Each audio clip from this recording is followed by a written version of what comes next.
Hello and welcome to the next in the series of interviews with collaborative consumption stakeholders. My name's Imran Azam. I'm the founder of ShareMyStorage.com, and today we're joined by Joel Dullroy, who is the co-founder of DeskWanted. So we're going to go through one of our 5-minute interviews, go through as many questions as possible, and hopefully by the end of it you'll know a lot more about this particular organization. Joel, are you with us? Yep, hey. Hey, how you doing? Good, thanks, Imran. Okay, you ready to go? Sure. Okay, so the time starts now. So you co-founded DeskWanted. Tell us about it. DeskWanted is a portal for finding co-working spaces and shared workspaces around the world. If you're a freelancer or startup entrepreneur or somebody who's looking for a place to work, DeskWanted is the portal you use to find a better place to work, better than a cafe, better than sitting at home by yourself. It's also a way for people who have office space to open up that office space to outside freelancers and rent out their empty desks. So yeah, a portal for finding and sharing workspace. That's fantastic. And how many of you make up the team? Where are you based? We're based in Berlin. There's between 6 and 8 of us at any one time as we grow and change and move through our development. We started in Berlin because it's one of the main centers of co-working.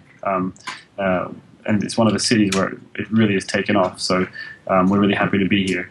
Okay, and how long have you been on the market?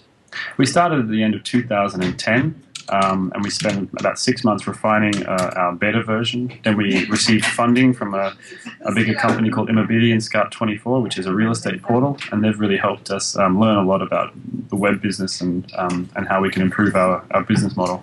Okay, and there must have been a moment where you guys thought this is the right moment to launch something like this, kind of like a light bulb moment. What was it? Yeah, that came about through personal experience. I was living and working here as a freelance journalist, working out of my apartment, and I remember very clearly it was one cold winter when I was working alone and really feeling very isolated and depressed because I didn't have any interaction with anybody else. And I thought there must be a better way to be doing this kind of freelance work. Now, at the same time, a colleague of mine, Carsten, had come up with a few ideas, and he'd suggested that we work alongside each other to give each other company. And we started looking for a place to work. And it was really hard. We couldn't find an easy portal to access shared workspace. So we decided to create it. So DeskWanted really came about because of those two personal experiences of feeling isolation and wanting to be around other people while doing our independent work, and also having difficulty actually locating those shared working locations. So we came up with the answer to our own problem, which is DeskWanted. Okay, so I've recently noticed that the hotel chain Marriott has got involved with offering their space as co-working space. And now, do you see this as a threat or an opportunity to what you're doing? It's not a threat for what we're doing because DeskWanted is a portal that anybody can list their space on. So we'd even welcome hotels to offer their empty desks through DeskWanted. I don't even think it's a threat to co-working spaces in general because co-working spaces have a very special element, which is the community. People who rent a desk in a co-working space are looking for other people, and usually they want to stay there for some months, so they really want to join a place that has people who they like being around. But I do think we're going to see a whole range of different shared workspaces come online, particularly shared offices, old-fashioned offices that have a couple of extra desks. There's no reason that every office can't be a shared workspace in some ways, and DeskWanted is going to provide the portal for that to happen. And none of these, I think these can all happen at the same time without damaging each other because the number of freelancers is growing massively all over the world, and all these people need somewhere to work. Okay, and we've got a minute and a half left. I wanted to ask you a few more questions. So you run DeskWanted, but you also run a magazine called DeskMag. Can you tell us a little bit about that? Yeah, sure. That's a portal for it's a news and information site about co-working, and it's the most authoritative information source about co-working.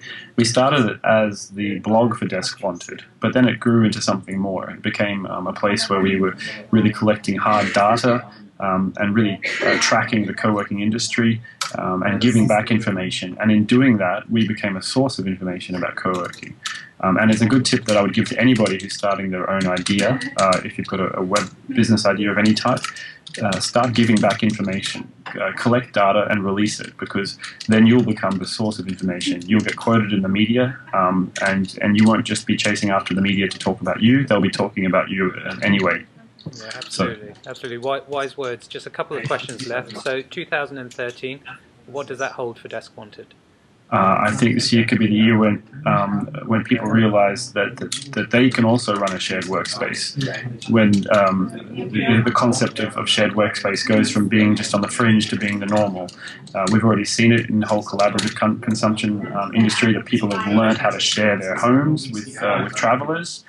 They've learned that they can share vehicles, and the next logical step is sharing your workspace. Pretty much any office that has one or two extra desks can be opened up and used as a shared workspace, and that's what DeskWanted is here for. Okay, Joel. Well, we're out of time on the 5 minutes. There was one other question I wanted to ask you, which I'll squeeze in anyway, which is for you to name your 3 favourite collaborative consumption ventures. I've seen a great one where people are able to share their meals, so you can cook a lasagna and then invite people around and charge per slice, I guess. There's another one in Germany where people share cargo bikes, so bicycles that are able to carry a considerable amount of weight, which is a good way of reducing inner city pollution. And there's another great one where people can share information about fruit trees that can be picked, public fruit trees, so that you can go and pick a couple of apples.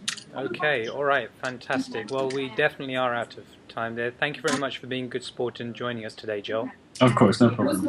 So if you would like to hear more from founders within the collaborative consumption arena or other stakeholders, please do visit back on a regular basis. We're updating content almost weekly. If you would like to hear more from Joel, I'm sure he'll be getting in touch with us at some point in the future with more good news. But once again, thanks very much, Joel, for joining us. Thanks for the interview.